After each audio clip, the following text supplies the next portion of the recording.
Hello there everyone, this is just a quick video on my Landrover Discovery 2. After having severe engine trouble with the TD5, I decided to bite the bullet and do an engine swap. So I swapped the engine out for a 300 TDI out of a Landrover Discovery 1, 1998. I'll go through a couple of the things I've had to do to make the engine fit into her and function and all that good stuff. She's literally just passed her MOT, and she's ready for going on the road, back to being a daily user. So hopefully the engine lasts on me now that I've done all this work, but only time will tell. So coming over to the bonnet and the engine bay, first thing I had to do once removing the TD5 engine and gearbox was to cut the old engine mounts out. The TD5 engine mounts were two individual lugs that two bolts sat into across the top. Obviously the 300 TDI engine mounts were different. They're a completely different mounting point. They've only got the one large rubber mounting point instead of the two smaller ones with the TD5.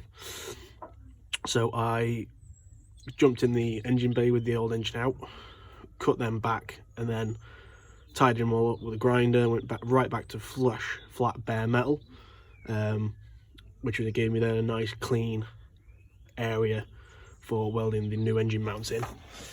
And I'd have to do that obviously on both sides. You can't see down this side, but both sides are the same. And then, as you can see, I've run a large bead of weld across the top, welded down both sides, and I've tacked across the bottom as well to make sure she's nice and firm and secure. The easiest way I found to do that was by having the engine on a crane, which we actually had to buy specifically for doing the job. We had to buy an engine crane because the lifting equipment we had wasn't tall enough. We lifted the engine into place with the engine mounts mounted to the engine, slid them down inside the chassis rails to the height that we wanted the engine sat at, and then I went round with the welder with all these pipes out of the way and all these pipes out of the way so I could get down the sides of the engine bay, and I then welded them in place, tacked them, make sure everything sat where I wanted it to once we'd taken all the weight off and it sat on the chassis by itself, and then went along afterwards and welded them in with a generous amount of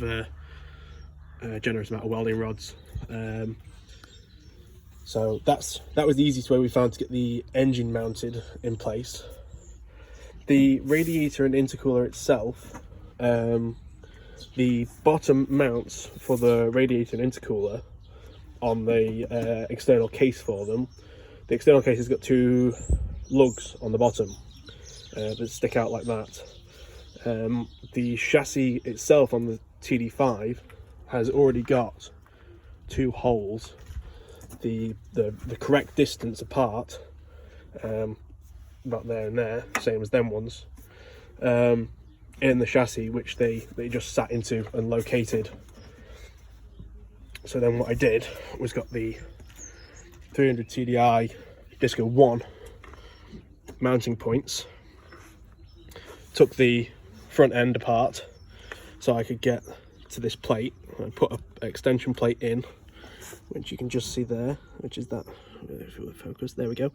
That back plate across there to extend the material out, and then I was able to put this, which is the correct mounting point, the correct distance apart, so the radiator sits lovely and square inside, so the fan doesn't catch on anything. What else did I have to do? Oh, the power steering reservoir that should sit here obviously now can't sit there because the TD5 air filter is in the way. I decided to keep the TD5 air filter as it's obviously designed to fit in the D2, and it just clips in at the bottom and sits nicely in there, and it fits where it's supposed to. And obviously I've got the snorkel as well. I didn't want to have to do any unnecessary fabrications of the snorkel when I'd already got the snorkel fitted and sorted. So I just made a quick piece of bar with a 90mm bend in it, and then I used the original outer clip from the mounting point that was here, and I just bolted it to the inner wing of the TD5, and that just holds that in place, stops it from leaking or falling down where it shouldn't.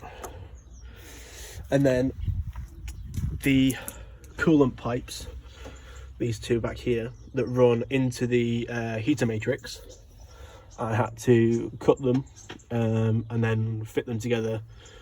One's there and the other one's just there with a brass pipe. So that's just 12mm brass pipe pushed in either end with a Jubilee clip securely fastened around them. And I've had this engine right the way up to temperature. I've taken her for a really good run, and she's got no leaks, no excessive overpressuring or anything like that, so always a good sign. And the heater matrix itself heats up lovely. It's fantastic. I have had to plumb a new fuel pipe from the original fuel tank. I found out which one of the 4 pipes coming out of the TD5 fuel pump reached down to the bottom of the tank, and then I cut that pipe at its where it joins to the tank, and then I put 10mm fuel grade rubber piping from the fuel tank to the lift pump, so that runs as it should now. The problem I was having with that was the lift pump was fighting with the actual TD5 electric pump in the tank. So I've disconnected the pump just from the fuse in the fuse box. I just pulled the fuse out so that the fuel gauge still works. And that's really about it under the bonnet. There's not a lot of other things I've had to fabricate. The clutch reservoir and clutch master cylinder are 300 TDI. You have to use the 300 TDI system right the way back to the pedal, purely for the fact that the pipe is a different size. The pipe fitting just here is a different size on the 300 TDI to the TD5. I made that mistake, so I had to go out and source another one of those, but that's all fitted now. And then the brake master cylinder and reservoir is TD5. So this bit, all this unit, brakes wise, all that's still standard as it was, right the way through, all the way to the ABS, right the way down to the wheels. I've changed none of that. And then the accelerator cable, all I did was marked at the top of the back plate, just on the top, drilled the right size hole, pushed the cable through, and then fed the cable through to the pump unit, to the throttle body. So that fits. That's all plumbed in and running and fantastic. I had to make a small bracket. The only reason I've had to do this is because I've got a 2-inch body lift, which is that distance between there and there. I could have done probably a better job painting it, but I was in a bit of a rush. So yeah, that's the only reason I've had to make this section is because the 2-inch body lift didn't allow the pump house, the filter housing, to mount directly in them holes, and them holes were already there for them to. So you don't have to do any marking or measuring or drilling under the bonnet for them. They're already there. It's quite literally just a case of having to make a mounting bracket for my vehicle for the fact that I've got a 2-inch body lift. So for the engine, that was all we needed to do, was the things listed previous. The wiring side of it has been fairly standard and simple, with it being a 300 TDI. I've wired the alternator to ignition live. I've also wired a couple of so that's a new temperature sensor which I've wired into the dashboard and put a digital one on the dash, so I can get a constant better reading of what the temperature of the engine's sitting at, so I can keep an eye on it. The starter motor I wired to the ignition switch. That's the black and yellow cable you can see running across there, and then that green cable running down is a secondary inline fuel pump that I fitted for just personal preference. It wasn't needed, I just fitted it just in case the lift pump ever goes on me. I can plug the fuse in and off she goes. Apart from that, wiring, everything else was pretty much simple. All the lights were sorted. Hazards, I had to do a bit of finding about with and wire the hazard switch to the indicators. So if you want the hazards to come on, you have to turn the indicators on and then press the hazard switch, and all the hazards come on. Then the gearbox itself, we removed the TD5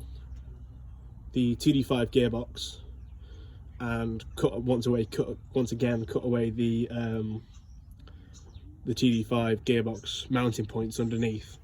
I'm wearing good clothes, so I won't be crawling around underneath today, but I can do if anybody needs to. Anybody wants to have a good look, just send me a message on that, and I'll get a video sorted for that one.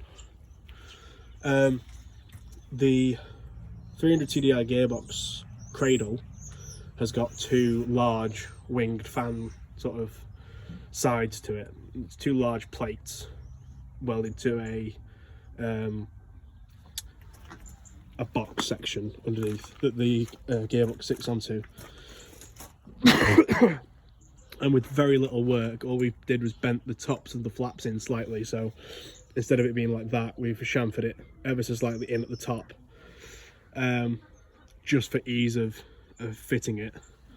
That went up really very nicely. We used the gear sticks inside as a reference point as to where everything should be sitting, and then I drilled through the chassis, through the plate, and I put two large bolts either side, and then one smaller bolt below in the center. So it's bolted 3 bolts either side, and it so far is holding nicely, and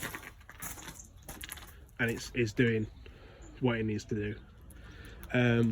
The front prop shaft going from transfer case to front axle is the TD5 prop shaft, but going from the transfer case to the rear axle, we had to use the 300 TDI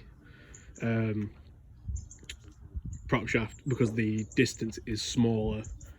The 300 TDI gearbox is slightly longer than a TD5 gearbox, so we had to use the 300 TDI prop shaft to fit in there, which luckily we'd kept from the from taking apart the Discovery 1.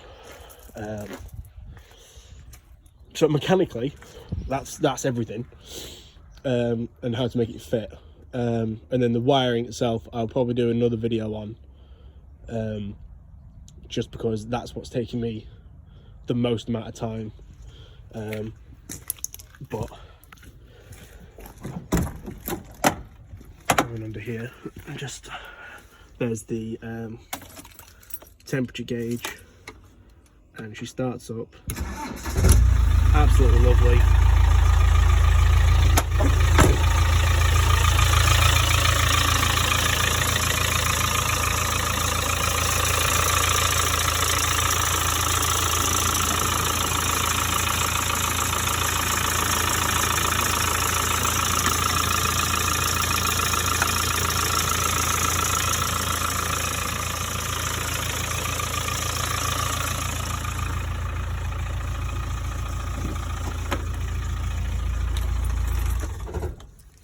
Yeah, it runs like an absolute dream. She's lovely to drive. She still drives like a TD5. Not quite as quick, obviously, because she's got a much less, well, a higher torqued engine, but not as much road speed. But she's what I need her to be, and I think it's worked lovely. The time and effort I've taken and put into it, I think it's really come out better than I could have expected, really. The exhaust system is a 300 TDI straight through exhaust, stainless steel. The only problem I'm having with that at the moment is the front, the downpipe section, where it comes just over the axle, just behind the axle and under the engine. There's a scrub plate, like a scrub bar, sorry, that the exhaust is currently sitting on. So on startup and shut down, that vibrates up and down and is knocking. But apart from that, I've had absolutely no problems with the exhaust. The exhaust went on lovely. Mounting points were all pretty much in the same place. I had to do a little bit of bending of the mounting points, and then reinforce them, just for personal peace of mind. I don't think I had to do that. It's just something I decided to do for the hell of it. I had the welder out, so it made sense. But yeah, that is my Landrover Discovery 2 with a 300 TDI engine and gearbox, with traction control, ABS and centre diff lock. Finished. So thank you very much for watching. I will try to answer as many comments as I can, if I get any at all. If you do have any serious sort of burning questions, my Instagram is probably the best place to get hold of me, which is Landrover TDI.